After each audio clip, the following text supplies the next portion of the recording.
Assalamualaikum warahmatullahi wabarakatuh.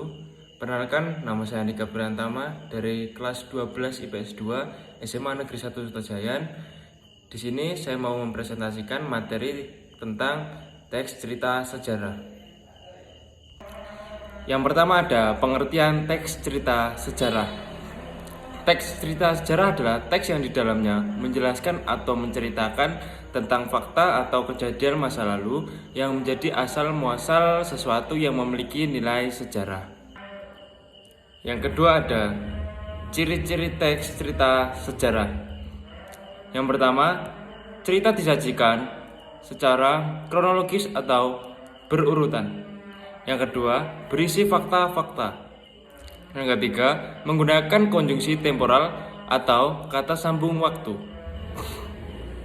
Selanjutnya ada struktur teks cerita sejarah. Yang pertama ada orientasi. Bagian ini berisi pengenalan atau pembuka dari teks cerita sejarah. Biasanya pada struktur ini menggunakan jenis kalimat deskriptif. Urutan peristiwa. Kemudian masuk ke bagian urutan peristiwa. Sesuai dengan namanya, bagian ini berisi rekaman peristiwa sejarah yang terjadi dan disusun berdasarkan urutan kronologis. Yang ketiga ada reorientasi. Struktur teks cerita sejarah yang terakhir yaitu reorientasi. Bagian ini berisi komentar pribadi penulis terhadap cerita yang ditulisnya. Umumnya bersifat opsional, boleh ditulis atau tidak. Pada struktur ini, biasanya juga memuat dampak yang ditimbulkan dari peristiwa tersebut. Tapi diingat ya, struktur ini boleh ditulis atau tidak. Selanjutnya, sebagai contoh dari teks cerita sejarah, yaitu sejarah terciptanya Instagram. Yang pertama, bagian orientasi. Siapa yang tidak kenal dengan Instagram, aplikasi yang berfungsi untuk berbagi foto dan video ini memungkinkan penggunanya untuk mengambil foto, memfilter digital, menambahkan efek, dan mempublikasikan foto tersebut ke berbagai jenis jejaring sosial yang ada, termasuk ke dalam jenis jejaring Instagram itu sendiri.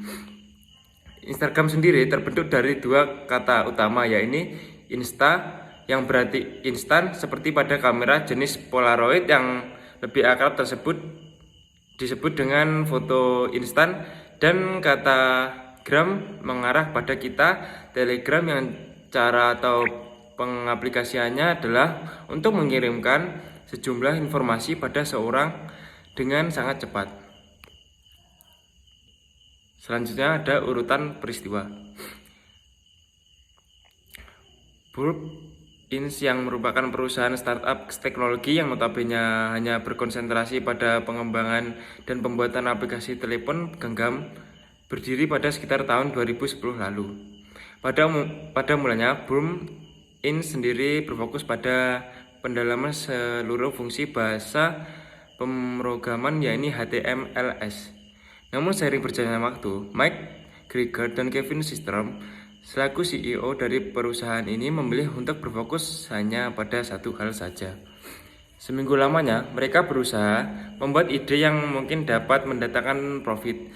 Akhirnya, kedua CEO ini berhasil menciptakan versi pertama dari Instagram. Namun, seperti pada prototipe pada umumnya, versi awal dari Instagram ini masih memiliki banyak sekali kelemahan dalam segala sistemnya.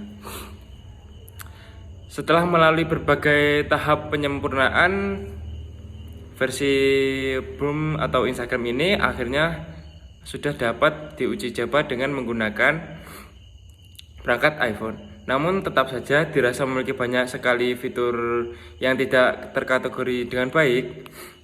Sulit bagi Kevin dan Mike untuk mengatur ulang seluruh fitur yang ada dan memulainya semuanya dari awal. Akhirnya Mike dan Kevin memilih untuk berfokus hanya pada fitur foto, berkomentar dan menjaga foto saja.